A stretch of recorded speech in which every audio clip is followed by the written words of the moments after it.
जी नमस्कार, मैं हूं राज पाठक। देखिए, सन ऑफ बिहार कहे जाने वाले मनीष कश्यप बीजेपी में शामिल हो गए।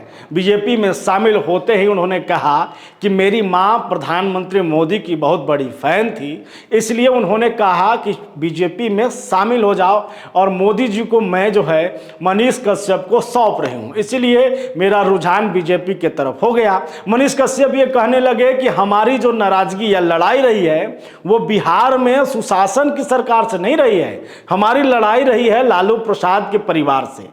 मनीष कश्यप जी, ये आप भूल गए कि जो आपके पास 8 से 10 मिलियन की फैन फॉलोइंग है यूट्यूब पर, जिस तरीके से आप पूरी पुरजोर तरीके से दबंगई के साथ एक निर्भीक होकर के अपनी बात रखते थे, वो बात यहाँ के आपके जो फैन हैं उनको नागवार गुजर रही है। क्योंकि जब आप सड़क पर उतरते थे और किसी इंजीनियर के मिस्टेक को लेकर के सुशासन की भ्रष्टाचार और सरकार पर वार करते थे, तो उस समय तेजस्वी यादव नहीं थे मनीष कश्यप जी। इससे पहले जब आप किसी भी कर्मचारी के यहाँ घूसखोरी के मामले में चले जाते थे, किसी विश्वविद्यालय में जाकर के वहाँ के कुलपति के गेट को खटखटाने लगते थे, तो उस समय तेजस्वी यादव नहीं थे मनीष कश्यप जी। जब आप जाते थे पटना नगर निगम के ऑफिस में, जब आप बीएसएनएल को लेकर के, जब आप टोल गेट पर जाकर के वहां पर कर्मचारियों को लेकर के बात करते थे और हो रही नाइंसाफी पर चर्चा करते थे, तो मनीष कश्यप से उस समय तेजस्वी यादव की सरकार नहीं थी। यह तो वही बात हो गई कि नौकरी देने की जब बात आई तो फिर बात नीतीश कुमार पे आ गई कि नीतीश कुमार ने नौकरी दी है, और अगर जब आप पर एनएसए लगाने की बात आ गई, आपको जेल भेजने की बात आ गई, तो बात आ गई कि तेजस्वी यादव ने भेजा है। फिर तो आप पत्रकार नहीं हुए मनीष कश्यप जी, फिर आप एक सोची समझी साजिश के तहत 2020 के बाद चुनावी कैंपेन के तहत अपना एक यूट्यूब चैनल खोल करके सामने आए और आ करके एक कहीं ना कहीं पहले जो आपके फॉलोअर्स बने, यानी कि बिहार की वो भोली भाली जनता, उनकी भावनाओं के साथ आपने खिलवाड़ किया।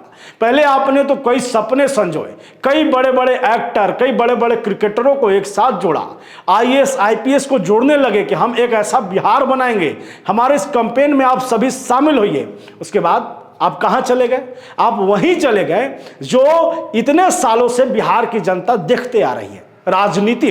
राजनीति में आप गए, आप निर्दलीय नहीं गए। आप बोलते तो थे कि हम निर्दलीय आएंगे, फिर आप बोले कि हम 10 सीटों पर लड़ेंगे। आपका कॉन्फिडेंस इस तरीके से सामने आ रहा था, ठीक है आ रहा था, क्योंकि जनता ने आपको मौका दिया था, जनता आपको प्यार कर रही थी, तो स्वाभाविक बात है कि आपको भी लग रहा था कि हाँ एक समर्थन मुझे मिलेगा। तो मिलता, फिर आप ये डर क्यों गए? बीजेपी में शामिल क्यों होने चले गए? आप चुनाव लड़ते, चुनाव लड़ने के बाद जीत जाते, जीतने के बाद अगर हो सकता था तो जा सकते थे। ये हर कोई करता है, कई ऐसे उदाहरण हैं जो गए हैं जीतने के बाद पार्टियों से शामिल हो गए हैं, लेकिन उससे पहले ही मैदान छोड़कर आप निकल गए। वो बड़ी बात नहीं है, मैदान छोड़ के गए, बीजेपी में शामिल हो गए, ये आपकी मर्जी है। आप जहां जाना चाहें, जिस तरीके से राजनीति करना चाहें, वो ठीक है। नाराजगी क्या है?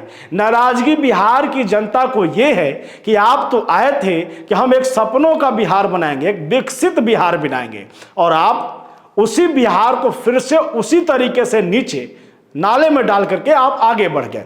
और आगे बढ़ करके आप फिर से एक बार आ रहे हैं कि हम वही काम करेंगे जो करने का दावा कर रहे थे। ऐसा हो नहीं सकता मनीष कश्यप जी। उसका कारण जानते हैं, एक तरफ 15 साल और 17 साल की सरकार की बात करते हैं और एक तरफ 15 साल की। 32 सालों में उलझा हुआ बिहार है, इसमें नीतीश कुमार भी उतने दोषी हैं, बीजेपी भी उतनी दोषी है और राजद भी उतनी दोषी है जो बिहार की ये हालत हुई है।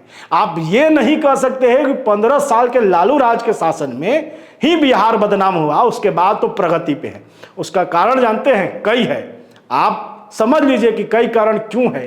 अभी जब जाति जनगणना हुआ, आर्थिक सर्वेक्षण हुआ, तो पूरा पोल ही खुल गया कि एनडीए का ये जो डबल इंजन की सरकार है और महागठबंधन के जो बीते सालों की सरकार रही है, उसमें बिहार को किस तरीके से सिर्फ लूटा गया है। खैर वो बात अलग है। अब आपकी बातों पे आते हैं। आप 2020 में विधानसभा का चुनाव लड़े निर्दलीय के तौर पे, आपको वोट महज 9000 के करीब आया। अब चनपटिया विधानसभा से चुनाव लड़े थे, ये बात तो सही है, वोट बहुत कम आया, लेकिन एक कॉन्फिडेंस आपको आया जब आप वायरल हो गए। चर्चा में आ गए पूरे बिहार में। आपको लगा कि हम जीत जाएंगे, लेकिन जैसे ही एनडीए से मनोज तिवारी आपके पास आते हैं और आपको 2020 का वो आंकड़ा दिखाते हैं कि देखिए आपकी क्या ताकत है, आप चले जाते हैं वापस, आप बीजेपी में चले जाते हैं।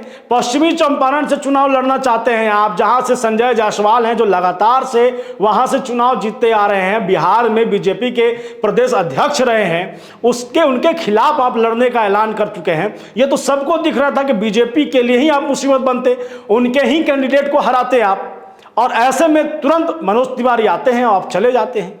नुकसान किसका हुआ है? नुकसान आपका नहीं हुआ है, आप तो फेम ले लिए। लेकिन एक बात जाते जाते जरूर हम आपको कह देंगे, मनीष कश्यप जी जरूर आपको यह बात जरूर कहेंगे कि आरसीपी सिंह तो आपसे बड़े नेता हैं। आरसीपी सिंह का नाम आप जानते होंगे, अभी हाल ही में वो बीजेपी ज्वाइन किए थे, कहीं नाम सुना आपने? कहीं नाम उनका जिक्र इस लोकसभा चुनाव में देखा आपने कि आरसीपी सिंह को बीजेपी ने कोई मौका दिया? आरसीपी सिंह वो आदमी जो राष्ट्रीय अध्यक्ष रहा है जदयू का, जो नीतीश कुमार के बगल में बैठने वाला व्यक्ति, जो टिकट बांटता था, उस व्यक्ति को भी आज बीजेपी ने कहां साइडलाइन कर दिया, ये आप समझ लीजिए। आप गए हैं बीजेपी में एक उम्मीद के साथ गए होंगे कि हो सकता है विधानसभा में टिकट मिल जाए, एमएलसी का टिकट मिल जाए। ठीक है, आप आवाज बनिए, अपने माध्यम से बिहार की जनता के लिए, बिहार को आगे बढ़ाने के लिए हर प्रयास करिए, हम सब साथ में हैं। लेकिन उसी बीजेपी में आप गए हैं जहां पर ऐसे कद्दावर नेताओं को खामोश कर दिया जाता है अपने फायदे के लिए। फिर आप क्यों हटाए गए हैं पश्चिमी चंपारण से, ये सब बिहार की जनता जानती है। और अगर उसके बावजूद आप बिहार के लिए कुछ प्रयास नहीं कर पाइएगा तो अगला चुनाव शायद आप चुनावी मैदान में आकर लड़ जाए, जीत भी जाए, लेकिन जो प्यार, जो आशीर्वाद, जो समर्थन लोगों का आपके प्रति था वो खत्म हो जाएगा। फिर मिलेंगे, तब तक के लिए इतना ही। देखते रहिए खास कार्यक्रम।